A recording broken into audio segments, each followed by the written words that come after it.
முதலமைச்சர் ரங்கசாமி அவர்களும் மற்றும் அனைத்து கட்சிகளும் காங்கிரஸ் கட்சியுடைய தலைவர்களும் புதுச்சேரிக்கு மாநில அந்தஸ்து வேண்டும் என்று நாம் வலியுறுத்தி வருகிறோம். முதலில் காங்கிரஸ் கட்சியினுடைய கொள்கை புதுச்சேரிக்கு சிறப்பு மாநில அந்தஸ்து கொடுக்க வேண்டும் என்பது. அது கிடைக்காது என்ற சூழ்நிலை வந்த பிறகு அந்த கொள்கையை மாற்றி நாங்கள் புதுச்சேரிக்கு மாநில அந்தஸ்து கொடுக்க வேண்டும் என்ற கோரிக்கையை மத்திய அரசிடம் வைத்தோம். அதற்கு பிறகு ஆட்சி மாற்றம் வந்தது. 2014 முதலமைச்சராக என்ஆர் காங்கிரசுடைய தலைவராக இருந்த ரங்கசாமி அவர்கள் நாங்கள் ஆட்சிக்கு வருவதற்கு புதுச்சேரி மாநில மக்கள் வாக்களித்தால் புதுச்சேரிக்கு மாநில அந்தஸ்து பெறுவோம் என்று உறுதி கூறினார். 2014 பாரதிய ஜனதாவோடு கூட்டணி சேர்ந்தார். ஆனால் இன்று வரை அவர் பாரதிய ஜனதா கூட்டணியில் இருந்தும் மாநில அந்தஸ்து பெற முடியவில்லை. பெறுவதற்கான முயற்சியும் அவர் எடுக்கவில்லை. ஆனால் காங்கிரஸ் கட்சியை பொறுத்தவரையில மரியாதைக்குரிய தலைவர் ராகுல் காந்தி அவர்களிடமோ அன்னை சோனியா காந்தியிடமோ தலைவர் மல்லிகார்ஜுன் கார்கே அவர்களிடமோ புதுச்சேரிக்கு மாநில அந்தஸ்து வழங்க வேண்டும் என்று நாங்கள் வைத்த கோரிக்கையை ஏற்று 2019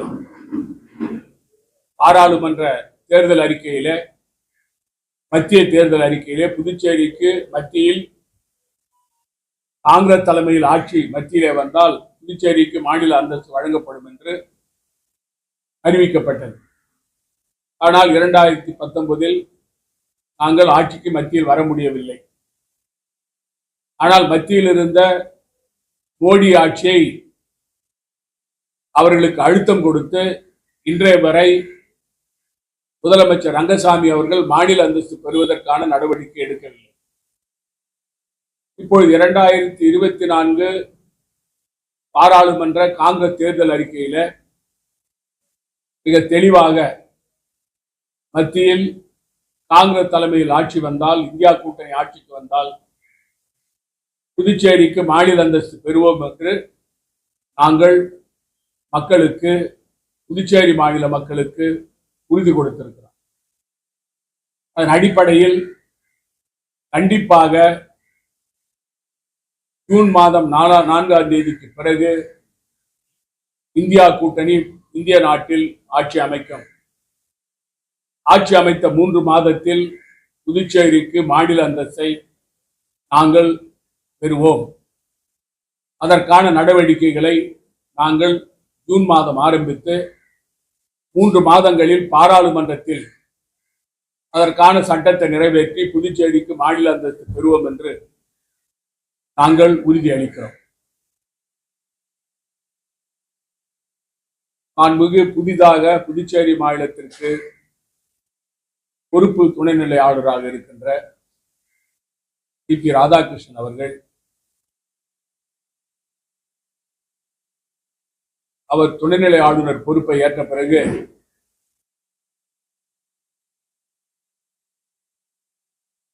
கிரண்பேடி அம்மையார் அவர்கள் எப்படி செயல்பட்டாரோ, டாக்டர் தமிழிசை சவுந்தரராஜன் அவர்கள் எப்படி செயல்பட்டாரோ அதே நிலையில் செயல்பட்டு வருகிறார்.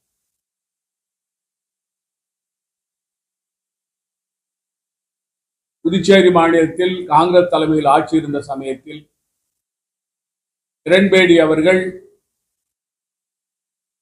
ஆட்சி நிர்வாகத்தில் தலையிடக்கூடாது, அன்றாட நிர்வாகத்தில் தலையிடுவதை நாங்கள் ஏற்றுக்கொள்ள மாட்டோம் என்று அவர் எதிர்த்து போராட்டம் நடத்தினார். அதன் அடிப்படையில் தான் சென்னை உயர்நீதிமன்றத்திலே மேல்முறையீட்டிலே எங்களுக்கு சாதகமான தீர்ப்பு வந்தது. ஆளுநர் அவர்கள் அமைச்சரவை எடுக்கும் முடிவுக்கு கட்டுப்பட வேண்டும். ஆளுநர் என்பவருக்கு தனிப்பட்ட அதிகாரம் எதுவும் கிடையாது. அது மட்டுமல்ல, அன்றாட அரசனுடைய முடிவுகளை அமைச்சரவை தான் எடுக்க வேண்டும். கருத்து வேறுபாடு ஏற்பட்டால் உள்துறை அமைச்சருக்கு அந்த கோப்பை அனுப்ப வேண்டும் என்று 4 கருத்துகள் உறுதி செய்யப்பட்டிருக்கிறது உயர்நீதிமன்ற மேல்முறையீட்டில். ஆனால் எதற்காக தனியாக கூட்டம் போட்டு அதிகாரிகளை அழைத்து முடிவெடுப்பதற்கு துணைநிலை ஆளுநருக்கு அதிகாரம் கிடையாது. அதை அமைச்சர் செய்ய வேண்டும், முதலமைச்சர் செய்ய வேண்டும். அதை தவிர்த்து ஆளுநர் அதிகாரத்தை கையில் எடுத்துக்கொண்டு முதலமைச்சர் மற்றும் அமைச்சர்களை பற்றி கவனம் கொள்ளாமல் அவருடைய அதிகாரத்தை பறித்துக் கொண்டு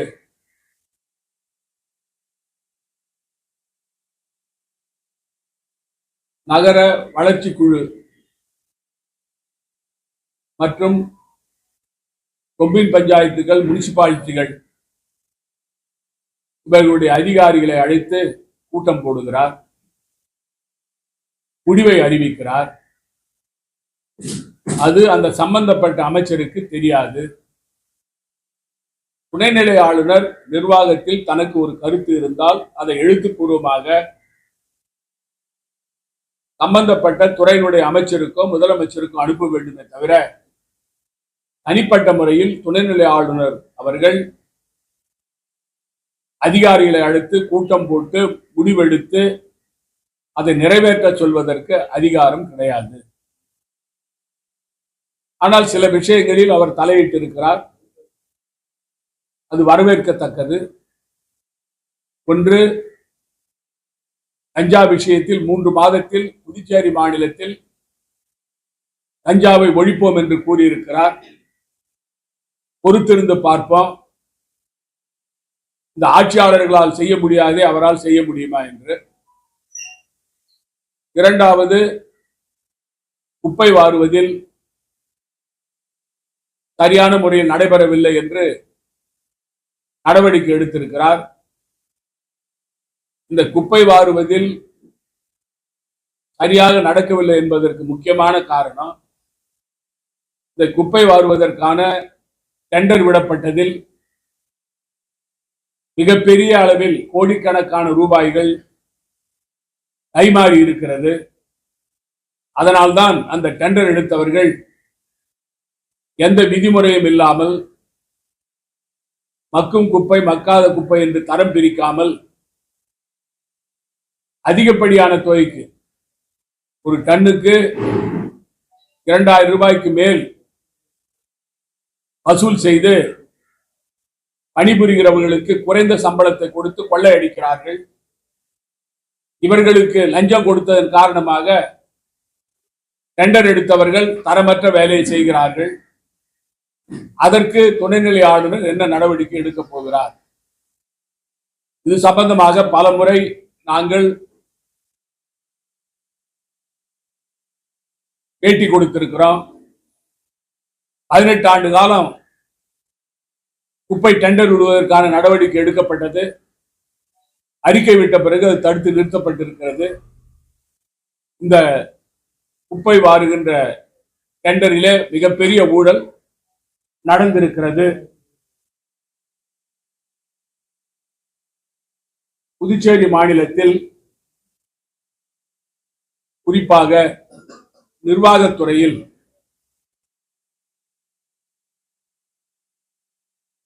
LDC, UDC பணியிலிருந்து பதவி உயர்வு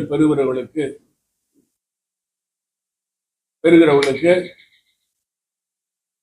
அசிஸ்டண்டாக அவர்கள்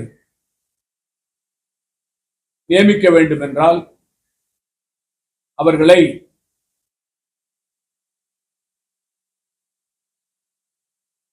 ஏற்கனவே பணியில் உள்ள UDC-யிலிருந்து அவர்களை போட வேண்டும் என்ற அந்த கோரிக்கையை அந்த அமைப்பை சேர்ந்தவர்கள், அரசு ஊழியர் சம்மேளனத்தை சேர்ந்தவர்கள் எங்களுக்கு கோரிக்கை வைத்தார்கள். அந்த கோரிக்கை அந்த கவர்மெண்ட் சொல்லிட்டாங்க. அந்த கோரிக்கையை ஏற்று நான் முதலமைச்சராக இருந்த சமயத்தில் குறிப்பாக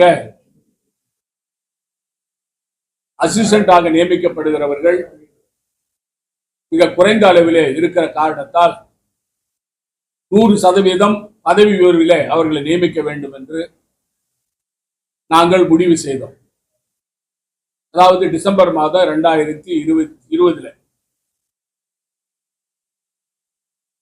ஆனால் இப்பொழுது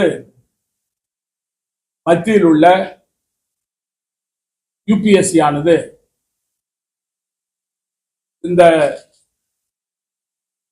பி பிரிவு ஊழியர்கள் அசிஸ்டன்ட் பதவிக்கு போடுகிறவர்கள் எல்லாம்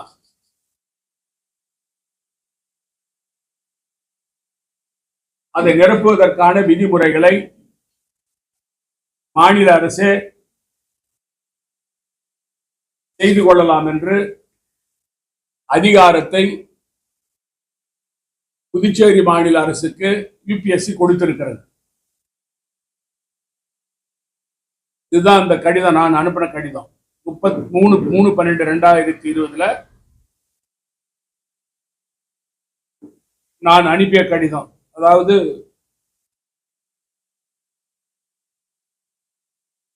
அந்த 100% பதவி உயர்வு யூடிசியில இருந்து அசிஸ்டண்டாக வருவதற்கு அவர்களை நியமிக்க வேண்டுமே தவிர நேரடி நியமனம் இருக்கக்கூடாது என்று நான் கடிதம் அனுப்பினேன்.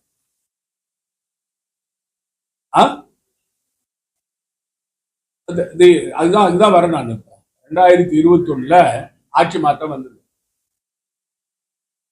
ஆட்சி மாற்றம் வந்த சமயத்துல இந்த கடிதத்தை உள்துறை அமைச்சரகத்துக்கு அனுப்பி அவர்களிடம் அனுமதி பெற்று ஏற்கனவே யுபிஎஸ்சி கொடுத்திருக்கிற உத்தரவின்படி இந்த அசிஸ்டன்ட் பதவியை பொறுத்தவரையில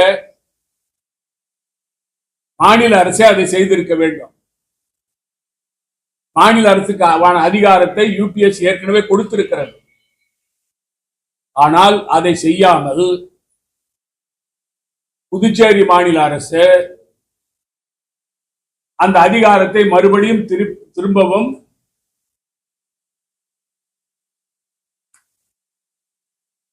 உள்துறை அமைச்சர் யுபிஎஸ்சிக்கே கொடுத்திருக்கிறது. இது சம்பந்தமாக அரசு ஊழியர் சம்மேளனத்தை சேர்ந்தவர்கள், செக்ரட்டேரியட் ஸ்டாஃப் அமைப்பை சேர்ந்தவர்கள் நீதிமன்றத்தை சென்றிருக்கிறார்கள். அதுல யுபிஎஸ்சி ஆனது ஒரு பதில் மனு போட்டிருக்கிறார்கள். அந்த மனுவில் it is respectfully submitted that the relief pleaded in the OA, அதாவது அவங்க கேட்கற ரிலீஃப் கேட்கறது, அதாவது யூடிசில இருந்து அசிஸ்டண்டா நேரடியாக ப்ரொமோஷன்ல செய்யணும்னு கேட்கற பொறுத்த வரைக்கும் considered or bar granted by the concerned administrative department. The commission has no role in this regard. அதாவது யூடிசில இருந்து அசிஸ்டன்ட் ஆகிறதுக்கு நேரடி நியமனம் செய்வதற்கான அதிகாரத்தை மாநில அரசை செய்து கொள்ளலாம். எங்களுக்கு யூபிஎஸ்சிக்கு இதுல எந்த விதமான ஒரு ரோல் கிடையாதுன்னு சொல்லியிருக்காங்க. எங்களுக்கு எந்த விதமான இது சம்பந்தமான பணி கிடையாதுன்னு சொல்லியிருக்கிறாங்க. ஆனா புதுச்சேரி மாநில அரசு பதில் போட்டிருக்குது நீதிமன்றத்துல. என்ன சொல்லியிருக்காங்கன்னா, நாங்க அந்த அதிகாரத்தை நாங்க எடுத்துக்க மாட்டோம், நீங்க தான் செய்யணும் அப்படின்னு சொல்லிக்கிறாங்க.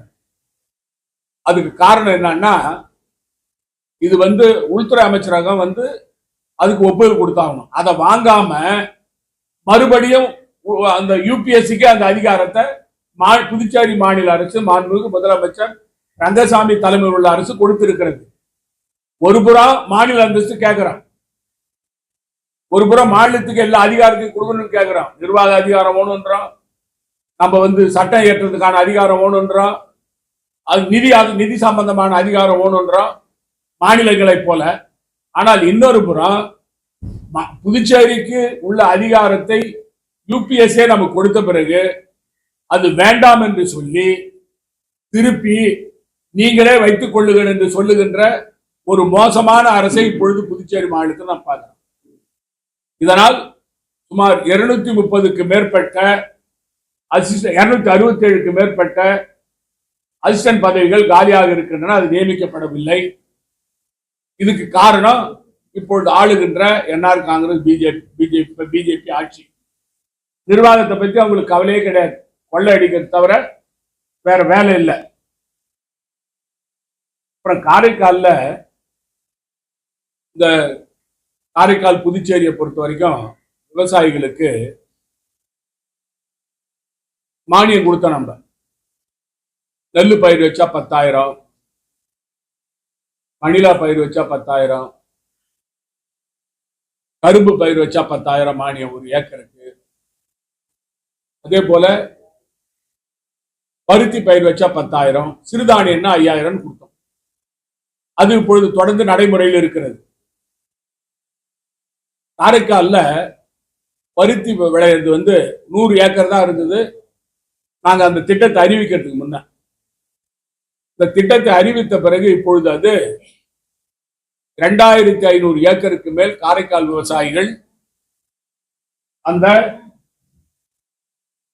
பருத்தி பயிரிடுகிறார்கள். இந்த பருத்தி பயிரிடுறதுனால நமக்கு என்ன நன்மைன்னா, நிறைய தாய்மார்களுக்கு வேலை கிடைக்கும். இந்த 2,500 ஏக்கர்ல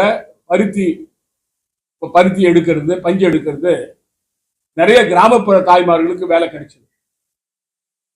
இப்ப இந்த மழை அந்த பருத்தி பாதிக்கப்பட்டது. இது சம்பந்தமா அதாவது காலம் தவறிய மழை, இதனால விவசாயிகள் எல்லாம் அவதிப்படுறாங்க. அதனால ஏற்கனவே கொடுக்குற அந்த 10,000 ரூபாய் மானியம் மட்டும் இல்லாம விவசாயிகளுக்கு ஒரு ஏக்கருக்கு குறைஞ்சபட்சம் 70,000 ரூபாய்க்கு அந்த பஞ்சு அவங்க விற்க முடியும். 40,000 ரூபாய் அவங்களுக்கு செலவானா மீதி 30,000 ரூபாய் லாபம் கிடைக்கும் அவங்களுக்கு ஒரு ஏக்கருக்கு. அது மிகப்பெரிய வருமானம் அந்த விவசாயிகளுக்கு. அந்த வருமானம் போயிடுச்சு.